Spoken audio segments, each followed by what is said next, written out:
Hi friends, मैं अमित सिंह टेकीरा में आपका स्वागत करता हूं। आज के इस सेशन में लर्न करने वाले average ifs function. Average if का ही एडवांस वर्जन होता है एवरेज इफ्स।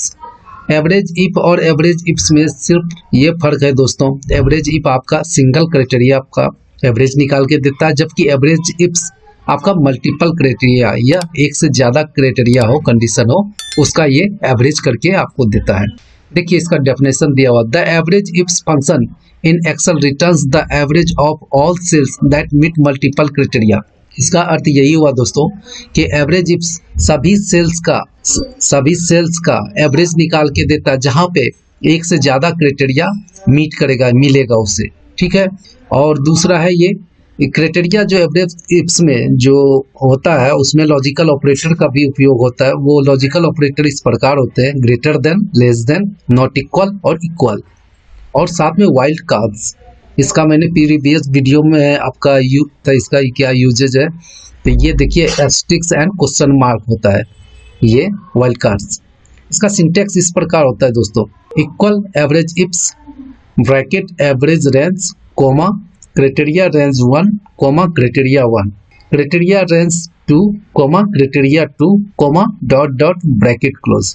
डॉट डॉट का यहाँ पे अर्थ ये हुआ दोस्तों कि अगर आपका जैसे यहाँ पे आप देख सकते हैं सिंटेक्स में दो क्राइटेरिया का दिया हुआ, अगर आपका दो से ज़्यादा भी क्राइटेरिया है तो कोमा लगा के आप उस क्राइटेरिया को लिख सकते हैं सिंटेक्स में, फॉर्मूला में, ठीक है सर। अब आइए विशेष जानने के लिए अब हम आइए फर्स्ट एग्जांपल में देखते हैं। देखिए अपना एक डेटाबेस बना हुआ है दोस्तों, इस एक कैटेगरी रीजन वाइज सेल्स का डेटाबेस है, ठीक है। कैटेगरी क्या है आपका, वेजिटेबल्स और फ्रूट्स, और रीजन है जैसे रीजन है साउथ, नॉर्थ, ईस्ट, वेस्ट इत्यादि, जो 4 रीजन होते हैं वो है। अब मंथ है जनवरी, फरवरी, मार्च, एक क्वार्टर का है, ठीक है।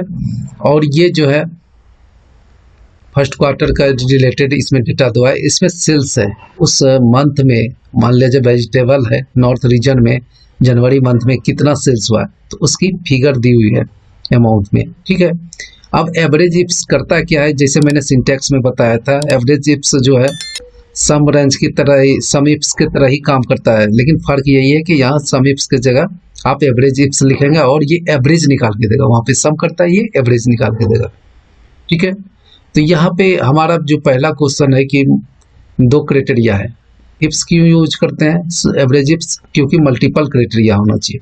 यहाँ पे देखिए अपने पास 2 क्राइटेरिया, पहला है रीजन में कौन सा चाहिए, नॉर्थ रीजन, और मंथ दूसरा क्राइटेरिया है क्या, मंथ में कौन सा चाहिए, मार्च का। नॉर्थ रीजन का मार्च मंथ में कितना सेल्स हुआ उस एवरेज सेल्स बताइए, ये है हमारा क्वेश्चन। आइए इसको निकालते हैं। सबसे पहले क्या करेंगे, इक्वल प्रेस करेंगे, एवरेज इफ्स लिखेंगे, आई एफ जैसे लिखेंगे उससे रिलेटेड एवरेज इफ के रिलेटेड आपको जो भी फॉर्मूला है वो शो करेगा। तो मैंने एवरेज इफ्स पे टैब प्रेस किया। उसके बाद क्या है, एवरेज रेंज। एवरेज रेंज क्या होगा, किसका एवरेज निकालेगा, अमाउंट का, अर्थमेटिकल का ही निकालेगा ना दोस्तों, नंबर का, इसलिए मैंने इसको सेलेक्ट कर दिया। अब आइए मैंने सम रेंज एवरेज रेंज दे दिया। अब उसके बाद क्या है, क्राइटेरिया रेंज 1। क्राइटेरिया रेंज 1 क्या होगा, ये नॉर्थ। क्राइटेरिया नॉर्थ के लिए क्या करना पड़ेगा, हमें रीजन को सिलेक्ट करना पड़ेगा। तो आइए सबसे पहले रीजन को सिलेक्ट करते हैं, ये है वो अपना क्राइटेरिया रेंज 1।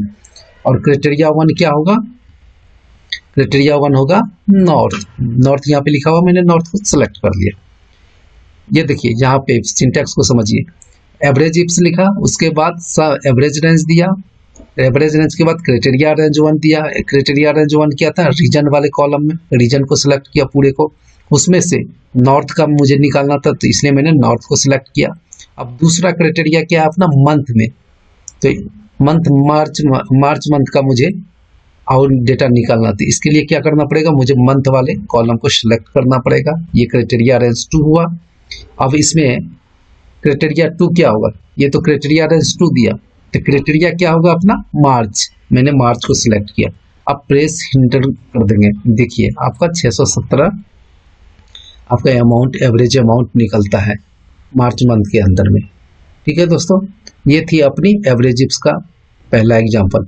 आइए अब दूसरा एग्जांपल देखते हैं दोस्तों। ये इवेंट का एथलेटिक इवेंट का दिया हुआ आपका डेटाबेस है। ठीक है, इवेंट क्या है, डाउनहिल मैन और डाउनहिल वुमन विमन है इत्यादि। एथलेट में नाम दिया हुआ है एथलेट का जो भी है, राम कुमार, नीरज चोपड़ा। स्टेट है हरियाणा, यूपी, एमपी इत्यादि।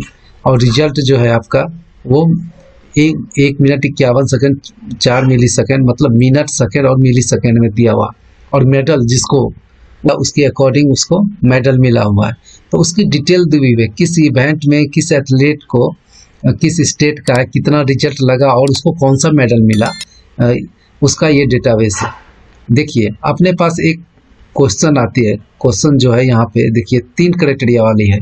ये एवरेज इप्स में ये 3 क्राइटेरिया वाले का एवरेज इप्स निकालना है, क्योंकि एवरेज इप्स का मतलब ही वही होता है कि मल्टीपल क्राइटेरिया होना चाहिए। ठीक है, देखिए क्राइटेरिया 1 क्या है अपना, स्टेट। स्टेट कौन सा चाहिए, हरियाणा। जेंडर कौन सा चाहिए, विमेन। और मेडल कौन सा होना चाहिए, गोल्ड। ये बोल रहा है हरियाणा स्टेट के वुमेन और जिसे गोल्ड मेडल मिला उसका एवरेज रिजल्ट बताइए। एवरेज रिजल्ट टाइम कितना लगा था। आइए इसको लगाते हैं फॉर्मूला के थ्रू। इक्वल प्रेस क्या, AVRA एवरेज इप्स लिखा मैंने, उसके बाद एवरेज रेंज देंगे। एवरेज रेंज क्या होगा अपना, टाइम का, क्योंकि रिजल्ट का ही तो मुझे एवरेज निकालना है ना, इसलिए एवरेज को मैंने सिलेक्ट किया। अब देखिए क्राइटेरिया 1 क्या है अपना, स्टेट। स्टेट में कौन सा चाहिए, हरियाणा। तो हरियाणा के लिए सबसे पहले मुझे स्टेट को सिलेक्ट करना पड़ेगा, इसलिए क्राइटेरिया रेंज 1 क्या हुआ अपना, स्टेट। और उसमें कौन सा स्टेट चाहिए, स्टेट का नाम क्या है क्राइटेरिया 1, वो है हरियाणा। ठीक है, दूसरा क्राइटेरिया रेंज क्या होगा अपना, जेंडर, विमेन होना चाहिए। विमेन के लिए क्या करेंगे हम, पहले इवेंट वाले में सिलेक्ट करेंगे, क्योंकि इवेंट में ये मैन विमेन का डिटेल दिया हुआ। मैंने इसको क्राइटेरिया रेंज 2 दिया। अब इसमें देखिए दोस्तों, मैन और वीमेन जो है आपका डाउन हिल्स के बाद है या सलोम के बाद है, सलोम के बाद है, जो भी है उसके सेकेंड में है। इसके लिए क्या करेंगे, सेकेंड को फाइंड करने के लिए हम यहाँ पे वाइल्ड कार्ड्स का यूज करेंगे, वो एस्ट्रिक्स है, जो कि मैं प्रीवियस वीडियो में इसका एग्जांपल यूजेस आपको बता चुका हूँ कि किस तरह से आप यूज करेंगे इसका। देखिए वाइल्ड कार्ड्स का मैंने यूज किया, एस्ट्रिक्स का। एस्ट्रिक्स का क्यों यूज किया, क्योंकि इसका एस्ट्रिक्स का मतलब ये होता है दोस्तों कि एनी नंबर ऑफ कैरेक्टर्स, मतलब कोई भी नंबर के कैरेक्टर हो उससे मतलब नहीं है, उसको छोड़ के जो भी है एनी नंबर ऑफ कैरेक्टर्स जहाँ पे मिलेगा वहाँ पे आपको सर्च करके दे देगा। इसके साथ में क्या सर्च करना है मुझे, किसी नंबर पे हो क्या सर्च करना है हमें, विमेन को। तो इसके लिए मुझे कनकैटिनेट करना पड़ेगा, किसको, विमेन को। विमेन को मैंने कनकैटिनेट कर दिया। और अगर यहाँ पे, क्योंकि यहाँ पे सेकेंड में लास्ट में है, इसीलिए मैंने एस्ट्रिक्स लगा के उसके साथ कनकैटिनेट किया विमेन को। जहाँ पे लास्ट में विमेन हो उसका मुझे सर्च करके दे दे। ठीक है, इसका ये अर्थ हुआ। अगर यहाँ पे विमेन के बाद कुछ और होता तो फिर मुझे कनकैटिनेट करके एस्ट्रिक्स लगाते। ठीक है दोस्तों, लेकिन पर यहाँ पे वैसा नहीं, लास्ट में यहाँ पे देख सकते हैं डाउनहिल मैन या डाउनहिल विमेन लास्ट में है, इसलिए मैंने इसको सिलेक्ट किया। अब तीसरा क्राइटेरिया क्या है अपना, मेडल। मेडल कौन सा मिला हो, गोल्ड। तो गोल्ड के लिए क्या करेंगे, मेडल वाले को क्राइटेरिया रेंज 3 देना पड़ेगा। मेडल वाले कॉलम को मैंने क्राइटेरिया रेंज 3 दिया। और क्राइटेरिया 3 क्या होगा अपना, गोल्ड। गोल्ड को मैंने सेलेक्ट किया और फिर प्रेस इंटर किया। अब देखिए रिजल्ट आपका निकल गया। रिजल्ट क्या है, 1 मिनट 33 सेकेंड .3 मिली सेकेंड लगाए, जिसको हरियाणा स्टेट में वुमेन को एवरेज जो है गोल्ड मेडल लेने में एवरेज टाइम जो लगा 1 मिनट 33 सेकेंड और 0.3 मिली सेकेंड। ये है, ये थी अपनी एवरेज इप्स फंक्शन का एग्जाम्पल दोस्तों। उम्मीद करता हूं दोस्तों एवरेज इप्स आपको समझ में आ गया होगा। वीडियो को लाइक कीजिए, अगर इस चैनल पे पहली बार आए तो चैनल को सब्सक्राइब कीजिए। वीडियो देखने के लिए आपका धन्यवाद।